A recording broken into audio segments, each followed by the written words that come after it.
السلام عليكم ورحمة الله. الحمد لله وحده والصلاة والسلام على من لا نبي بعده. أما بعد، أعوذ بالله السميع العليم من الشيطان الرجيم.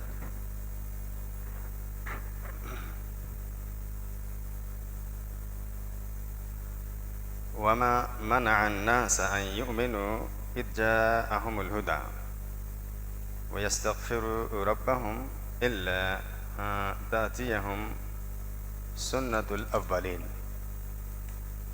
سورہ کہف ہی کی یہ آیت ہے اور آیت نمبر 55. کل کی آیت میں سن چکے ہیں کہ اللہ نے کہا ہم نے قرآن میں ہر طرح سے تمام مثالیں بیان کر دی ہیں کہ اللہ سبحانہ و تعالی کی باتوں کو لوگ سمجھ سکے. قرآن مجید میں ہر طرح سے تمام مثالیں بیان کر دی گئیں. کسانوں کی مثال دے کر کبھی باغات، کبھی تجارت، کبھی سائنٹیفکلی سائنسی باتوں کو بھی اللہ نے رکھا. ہر طرح کی مثالیں دے کر ہم نے سمجھا دیا تاکہ لوگ سمجھ سکے، تاکہ لوگ اللہ کی توحید کو پہچان سکے. اس کے بعد اللہ نے کہا کہ وما منع الناس ان يؤمنوا اذ جاءهم الهدى. ہدایت آ جانے کے بعد بھی لوگوں کو اللہ سبحانہ و تعالیٰ پر ایمان لانے اور وَيَسْتَغْفِرُوا رَبَّهُمْ اپنے رب سے استغفار کرنے میں جس چیز نے روکا وہ کیا ہے؟ إِلَّا أَن تَأْتِيَهُمْ سُنَّةُ الْأَوَّلِينَ أَوْ يَأْتِيَهُمُ الْعَذَابُ قُبُلًا. صرف اس بات نے روکا کہ ان کے پاس وہ حالات پیش آئے جو پچھلے لوگوں کے ساتھ ہوئے، یا ان پر کوئی کھلم کھلا عذاب سامنے آ جائے. کیا مطلب ہوا؟ کفار و مشرکین جو مکہ کے تھے، نبی محمد صلی اللہ علیہ وسلم نے ان کے سامنے توحید پیش کی، اسلام پیش کیا. وہ لوگ سب کچھ سمجھ رہے، وہ لوگ سب کچھ نبی کی باتوں کو اپنے دل سے، دماغ سے سمجھتے رہے، مگر ان کی ضد تھی دو باتیں. وہ بات یہ تھی کہ تکذیب کرنے پر اللہ سبحانہ و تعالیٰ کا عذاب آتا ہے. وہ کیسے آتا ہے ہم دیکھیں.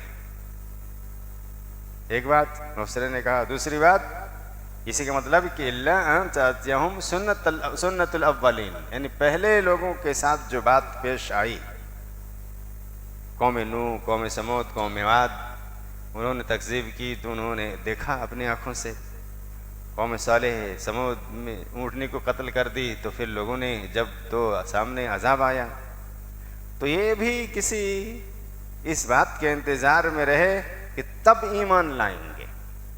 پچھلے قوم کی طرح پچھلے قوم کے لیے جو معجزہ سامنے دکھے، ایسا کچھ کرنے پر اور پھر سامنے ہم لوگ دیکھ لیں تب ایمان لے کر آئیں گے.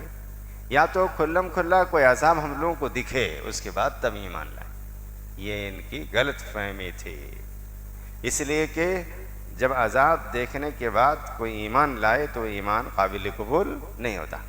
جیسے فرعون نے ایمان لایا اور کہا بھی ڈوبتے وقت کہ آمنت برب موسیٰ و ہارون، موسیٰ اور ہارون کے رب پر میں بھی ایمان لاتا ہوں. لیکن اللہ نے قبول نہیں کیا. کیوں؟ وہ دیکھ لیا، عذاب کو دیکھ رہا تھا. جب ہم بچیں گے نہیں، یہ عذاب ایسا آیا. دونوں پانی دو طرف کھڑا تھا، جب یہ بیچ میں گیا تو دو پانی چلنے لگ گیا. تو دیکھ لیا کہ یہ تو اللہ سبحانہ و تعالیٰ کا عذاب ہی ہے. تبھی کھڑا تھا، موسیٰ نبی نکل گئے اور ہم جب آئے تو ڈبو دیا اللہ نے.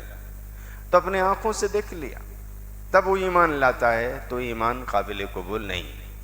کفار مشرکین مکہ کے جو اس بات کے انتظار میں تھے کہ ایسا ہو جائے گا، کسی بات کے، کسی آیت کی تکذیب پر کوئی ایسا معجزہ یا کوئی ایسا اللہ کی طرف سے کوئی دکھے ہمیں تب ایمان لے آئیں گے، یا کھلم کھلا کوئی عذاب نظر آ جائے تب ایمان لے کر آئیں گے، یہ دونوں میں سے کچھ تو بات، دونوں میں سے ایک بھی ہمارے ساتھ آئے تب ایمان لے کر آئیں گے.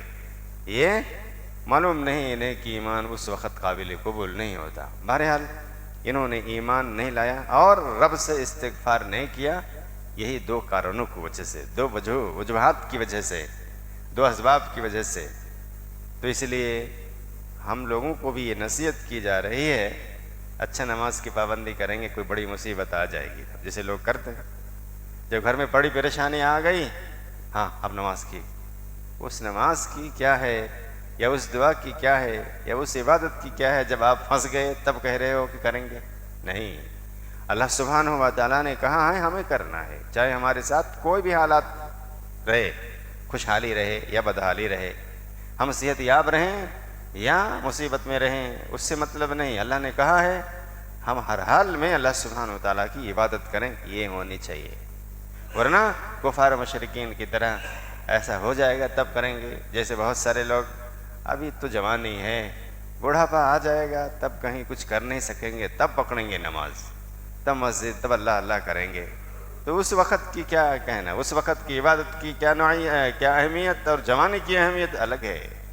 اللہ سبحانہ وتعالیٰ کیا بہت ممکن ہے کوئی اگر اس لیے نماز پڑھتا ہے کہ اب ہم کہیں کے نہیں رہے، مسجد پکڑ لیتے ہیں تاکہ لوگ کہے کہ ہاں بزرگ ہو گئے تو نماز پڑھ رہے ہیں، تو نماز تو ہوگی بھی نہیں. کیوں نہیں ہوگی؟ کیونکہ ہماری نیت تو کچھ اور ہے، یہ ہم کس لیے پڑھ رہے ہیں وہ تو مقصد الگ ہے.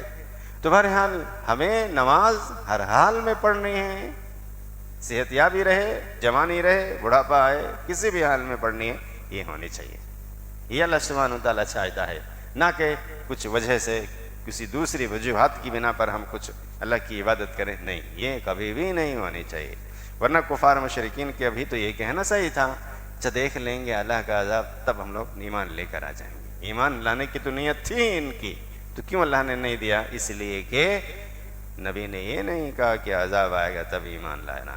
اللہ نے نبی کے ذریعے یہ کہلایا کہ تمہاری زندگی بنی ہی اس لیے ہے، اللہ نے پیدا کیا ہی اس لیے کہ اللہ کی عبادت کرنی ہے ہر حال میں. بھر کے کفار مشرکین کے یہ دو وجوہات کی وجہ سے انہوں نے ایمان نہیں لایا اور نہ ہی انہوں نے استغفار کیا. ہم سب کو بھی اس سے نصیحت حاصل کرنی چاہیے، کسی بات کے انتظار کیے بغیر ہر حال میں اللہ سبحانہ وتعالیٰ کی عبادت کریں، اللہ رب العالمین سے استغفار کریں، اللہ سے اپنے گناہوں کی معافی مانگیں، جنت کی طلب کریں، جہنم سے بچنے کے لیے اللہ سے درخواست کریں ہر حال میں، کسی بھی حال میں. اللہ ہم سبوں کو ہدایت دے، صحیح راستے پر قائم رکھے، خاتمہ ایمان پر فرمائے. آمین یا رب العالمین.